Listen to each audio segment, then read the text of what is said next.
No mundo de hoje, uma viagem de navio é sinônimo de alegria e diversão. Muitos se lançam em alto mar, pensando em passar suas férias em cruzeiro ou até mesmo viajar a trabalho. Porém, em uma época não tão distante, milhões de pessoas foram obrigadas a viajar em condições terríveis e sem nenhuma dignidade. E o pior de tudo, contra sua própria vontade. Os navios negreiros eram sinônimos de horror e sofrimento. Centenas de homens, mulheres e crianças africanas eram forçados a embarcar em condições desumanas, amontoados em espaços apertados, onde o ar era rarefeito e o cheiro de desespero impregnava o ambiente. A falta de higiene, comida e água potável tornava cada dia uma luta pela sobrevivência. Neste vídeo, vamos explorar a triste história de sofrimento nos navios negreiros, a forma que os escravos foram usados e o horror que seus exploradores os fizeram viver até chegar em terras americanas. Relembrar essa parte da história é essencial para compreender o impacto da escravidão no mundo. Devemos aprender com o passado para assim construirmos um futuro mais justo. Antes de continuarmos com o vídeo, gostaríamos de pedir a você, nosso valioso espectador, que se inscreva no nosso canal, deixe um like e compartilhe seus pensamentos na seção de comentários abaixo. Agradecemos imensamente o seu apoio. Navio negreiro era o nome pelo qual ficou conhecido o barco que transportava os negros destinados ao trabalho escravo no continente americano. Entre os séculos 16 e 19, foram transportados mais de 11 milhões de africanos para serem escravizados na recém-descoberta terra americana. O primeiro registro de embarque de africanos ocorreu no ano de 1525 e perdurou até 1850. Nesse período da história, os africanos escravizados eram tratados simplesmente como uma mercadoria.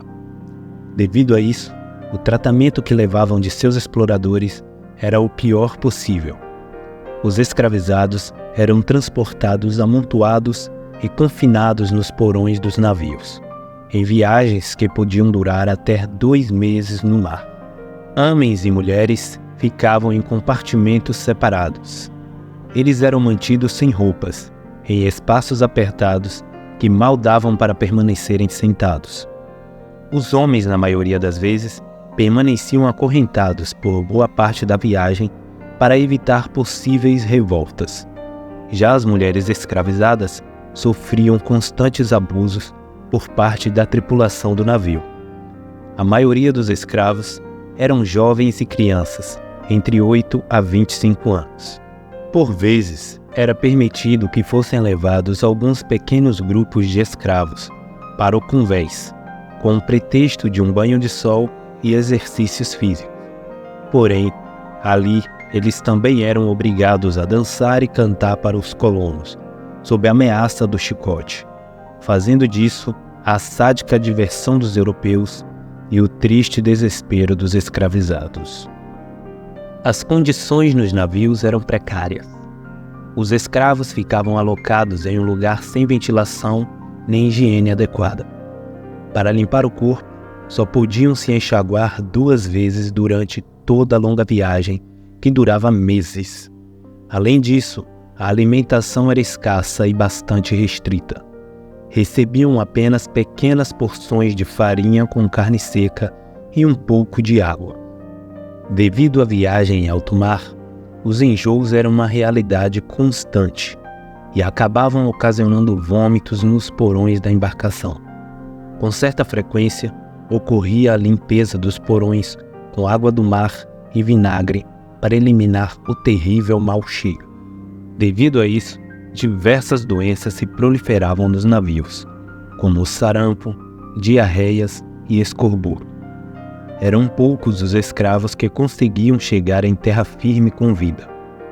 Muitos padeciam de graves infecções oculares e intestinais, e os que não morriam chegavam moribundos ou cegos.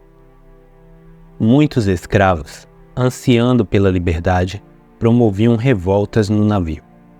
as rebeliões eram frequentes e algumas resultavam na conquista da embarcação pelos escravos, como a do navio Amistad, em 1839. No entanto, outras revoltas, como a do navio Kentucky, em 1845, acabou com a morte de todos os escravos rebeldes, que tiveram seus corpos jogados ao mar.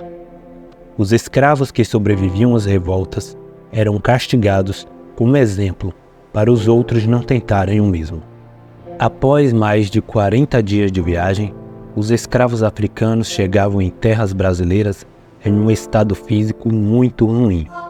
Para mascarar a aparência debilitada dos escravos, os comerciantes passavam óleo de baleia na pele deles, além de serem obrigados a utilizar estimulantes, como o tabaco, para esconder a sua tristeza e facilitar a venda.